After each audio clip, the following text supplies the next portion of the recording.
ప్రస్తుతం ఢిల్లీలో రాజకీయ పరిణామాలు ఊహాతీతంగా మారాయి. అసలు 2.5 దశాబ్దాల పాటు దాదాపు 26 సంవత్సరాలు అధికారంలో లేని పార్టీ, గత అసెంబ్లీ ఎన్నికల్లో 8 స్థానాలకి పరిమితమైన పార్టీ నేడు అన్ని ఎగ్జిట్ పోల్ అంచనాలకు అతీతంగా 48 స్థానాల్లో విజయం సాధించి చరిత్ర సృష్టించింది. అదే భారతీయ జనతా పార్టీ. వాడిన కమలం వికసించింది, ఓడిన చీపురు మూలకెళ్ళింది, హస్తం ఎప్పట్లా రిక్తహస్తమైంది. ఇది బీజేపీ దేశ రాజధాని ఢిల్లీలో సృష్టించిన చరిత్ర. అసలు ఆమ్ ఆద్మీ పార్టీ ఓటమికి గల ముఖ్య కారణాలు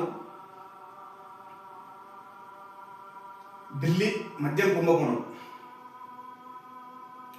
అవినీతికి వ్యతిరేకంగా ఉద్యమం చేసిన కేజ్రీవాల్ చివరికి అదే అవినీతి ఆరోపణల్లో జైలుకెళ్లారు.